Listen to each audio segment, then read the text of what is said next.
का प्रोग्राम था, किसके बारे में था? मिनाज ईरान के अंदर एक स्कूल है बच्चियों का। लड़ाई के पहले दिन अमेरिकन टॉमाहॉक मिसाइल्स को खास एम किया गया। एआई आर्टिफिशियल इंटेलिजेंस सॉफ्टवेयर, जो कि दुनिया का सबसे बड़ा नया करिश्मा, जिसको इस्तेमाल करके डोनाल्ड ट्रंप लड़ाई जीतना चाहते थे। और उनको पूरा उनको ये यकीन था कि 48 घंटे में ईरान के घुटने टिका दिए।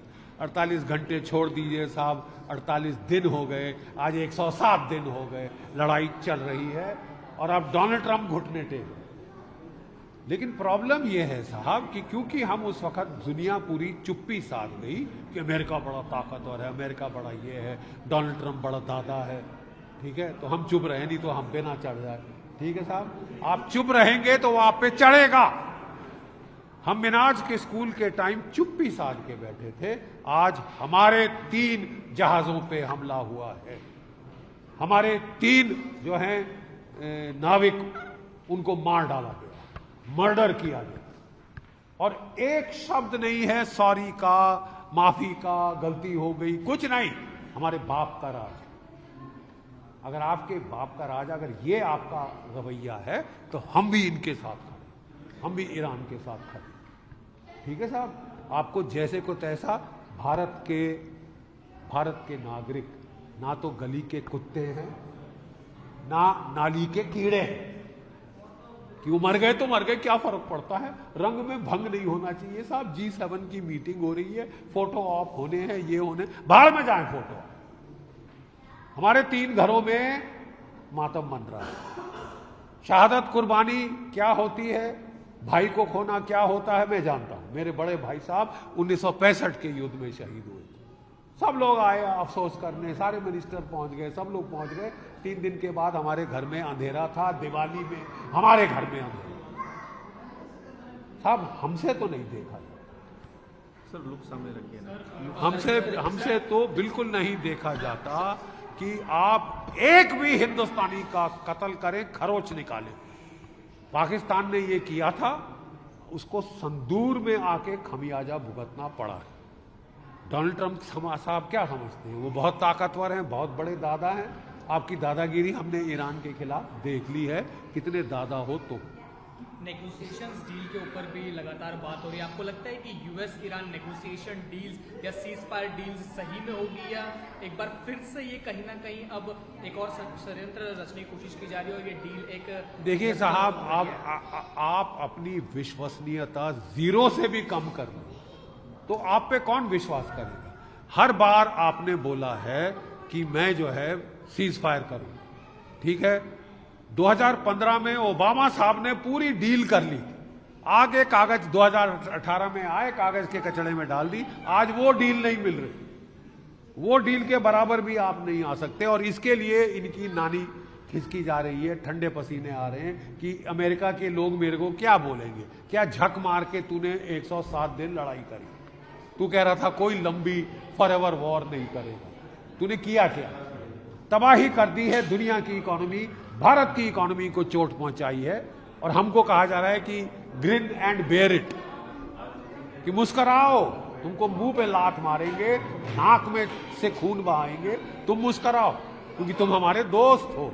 अरे साहब, ऐसे दोस्त हैं तो दुश्मन भले, शत्रु बोध हो गया है हमें, आप कितने दुश्मन हैं कितने नहीं है। 3 भारतीय जानें आपने दी है, क्या एक भी चीन का जहाज को खरोच आई है? 90% ईरान का तेल कहां जा रहा है? चीन को जा रहा है। 90% ईरान का तेल चीन को जा रहा है। 80 जहाज 100 जहाज चीन के निकल गए, एक के ऊपर आपने हमला किया? नहीं किया। रूस के जहाज को हाथ लगाने की हिम्मत है तुम में, अमेरिका नहीं है। तो क्या सोच के आपने भारत पे चढ़ गए कि ये कमजोर है? अबे न्यूक्लियर बॉम्ब है हमारे पास, ईरान के पास नहीं थे।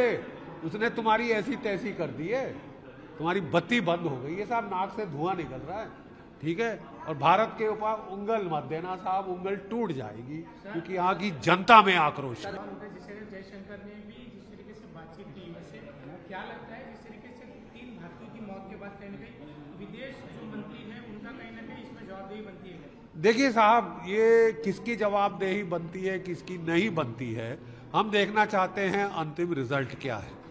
क्या ये हमले चलते रहेंगे या हम आवाज उठाएंगे? हमारी पहली आवाज, हमारी गलती में मुझे लगता है ये हुई कि हमने बड़ी धीमी आवाज उठाई कि यार अमेरिका बहुत ताकतवर है, अमेरिका से हमको ट्रेड डील करनी है। तुम ट्रेड डील के लिए मरे क्यों जा रहे हो यार? अगर नहीं होती ट्रेड डील अमेरिका में से तो क्या कयामत आ जाएगी? नहीं ना, क्या कयामत आ जाएगी? क्या हम यूरोप को नहीं बेच सकते, चीन को नहीं बेच सकते, रूस को नहीं बेच सकते, अफ्रीका को नहीं बेच सकते? दूसरी मार्केट ढूंढो। हर दिन ये हमको कोई ना कोई धमकी देना, 50% टैरिफ लगाएगा, फिर सुप्रीम कोर्ट अमेरिका की ने डाउन कर दिया कि केवल 10%, तो 12% हमारे पे और लगाया कि फोर्स लेबर कर रहे हैं। पाकिस्तान में फोर्स लेबर नहीं हो रहा।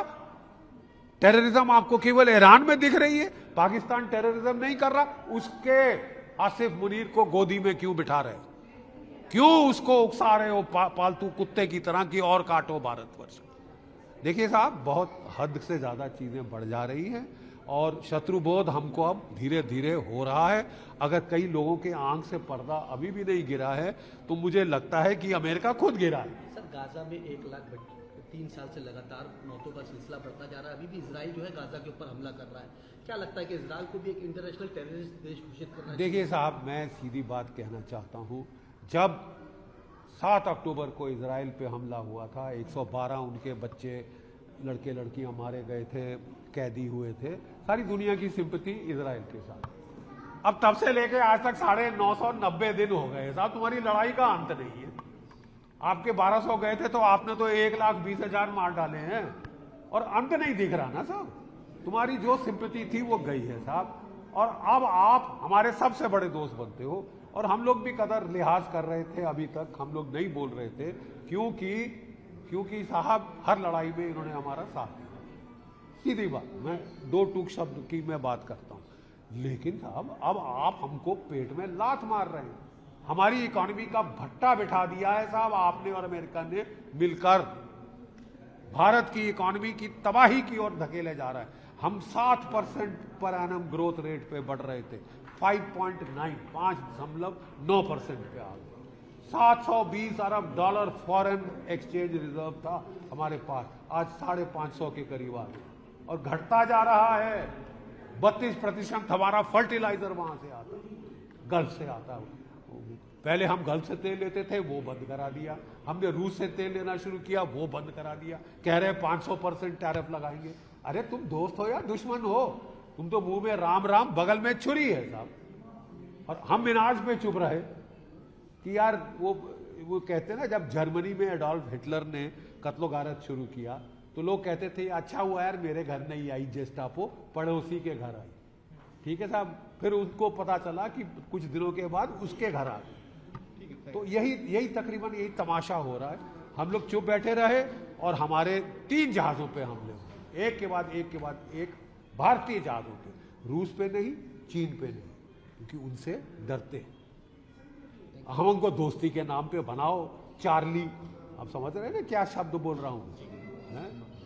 क्योंकि फौजी भाषा मेरे को अच्छी खासी आती है, लेकिन अब फौजी भाषा इस्तेमाल करने का वक्त आ गया है। आप हमारे लोगों की जान ले रहे हैं, ठीक है साहब। और ये भारत की जानें इतनी सस्ती नहीं हैं। Indians are not for killing.